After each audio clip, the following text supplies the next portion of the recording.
Es bleiben im Raum Keitel, Jodl, Krebs und Burgdorf.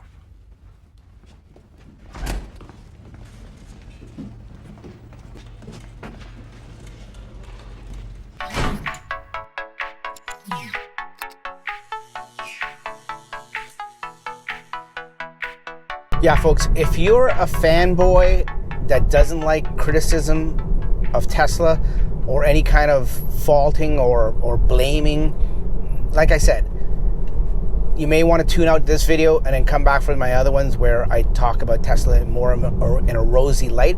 But this one, I have to be honest. I mean, I like Tesla just like anyone else that's watching this video. If you've clicked on this video, you like Tesla just like me, and we have that in common. But they do a lot of great things and a lot of awesome things, but when they do things bad and they're doing things wrong, I have to be honest. I have to be honest with myself and anyone that's listening. I have to call them out. Like, it's just a fair thing and the honest thing to do. So let's talk about it. It is October 5th. I wake up this morning and I check my news articles like I always do on Tesla.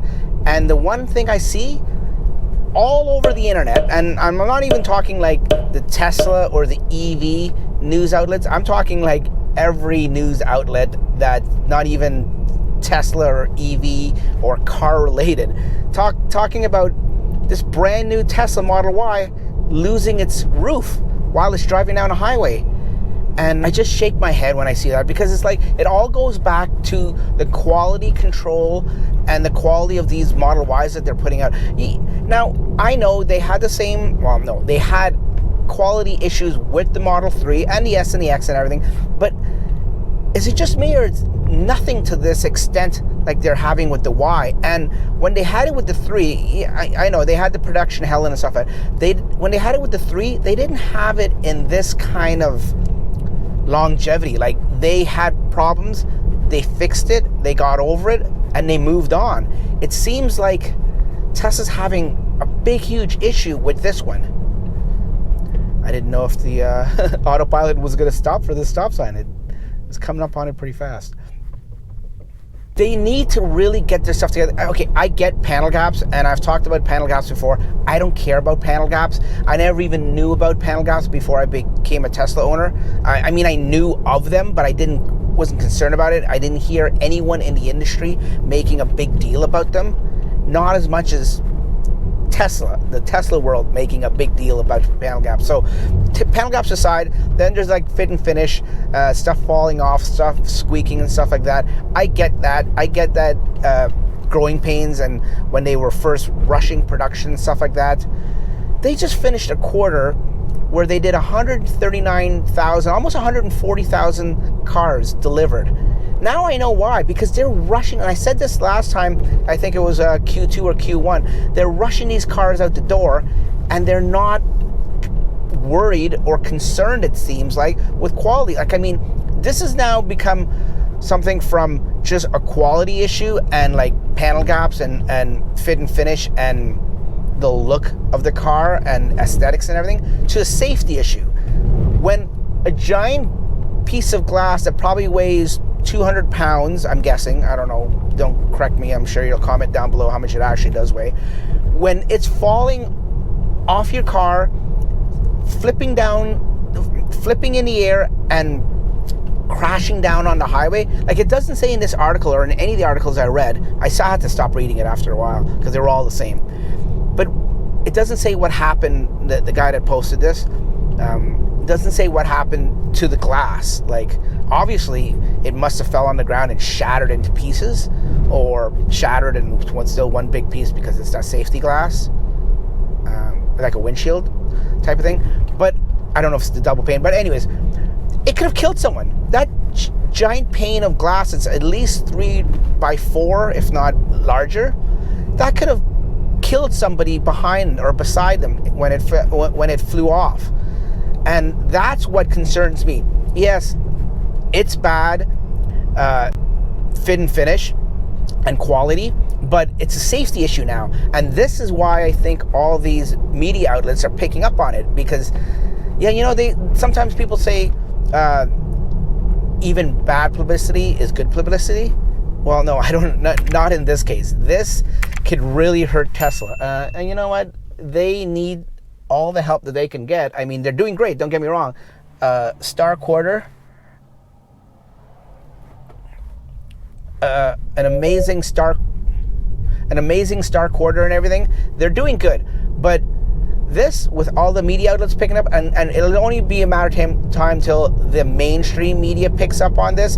And just like when a Tesla car catches on fire, we all know that's garbage and stuff like that. And not to say other ICE cars, parts of the car don't fly off, but this is Tesla. We all know that they're under a microscope and they're going to be scrutinized and looked at and picked apart at every little corner. So when something like that happens, that's a big deal. And I don't think this should be ignored. This shouldn't be like just, oh, you know, it's just quality issue. Yes, it is a quality issue, but it's a big quality issue that needs to be addressed.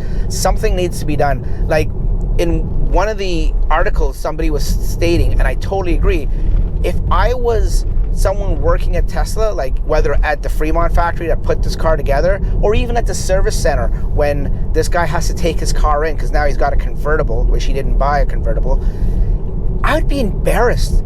Like, even if I didn't do it myself, obviously, they'll never probably be able to find out who actually, oh, maybe they might. With all the stuff in there, they may be able to find out who exactly, you know, put that glass on, maybe.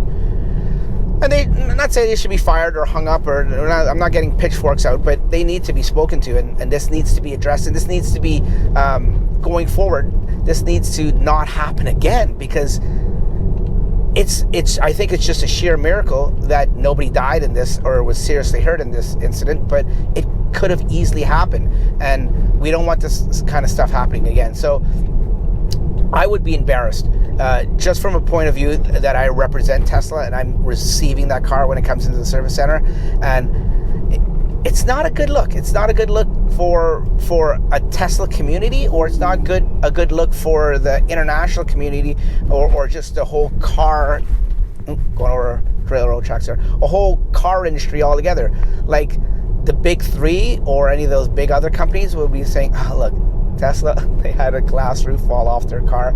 Like they must be chuckling at this, because say whatever you can say about how Tesla's eating them for lunch, and if they don't pull up their socks and get their stuff together, they're going to be hurting. After Battery Day, Tesla's definitely put a shot across the bow that they're coming after all the other companies, and if you don't take this as a warning, you're basically going to be bankrupt in a few years.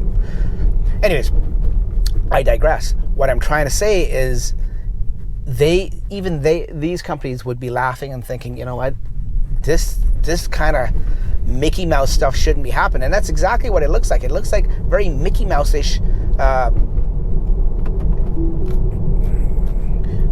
It's exactly what it looks like. It looks very Mickey Mouse-ish, and it looks like a company that, you know, just started up like last year or the year before. Now, not to say Tesla's some big, huge, mature company. We know that they've only been around for 8 or 10 years, and in the automotive industry, that's nothing. That's like yesterday. I get it, but they got to be doing better than this. This is frustrating. It's embarrassing, and it's disappointing. Like, it's disappointing, and it's scary. More importantly than anything else, it's scary, because this could have turned very ugly very quickly. That's all I got, folks. If you disagree with me, if you didn't take my warning at the beginning of the video, and you're a Tesla fanboy and you don't like any of the things I said and this whole video triggered you, respectfully, let's have a discussion down in the comments below. Respectfully, let me know why you don't think this is a big deal, why we should give Tesla a pass on this, and we'll talk to you on the next one, folks. Take care. Bye-bye.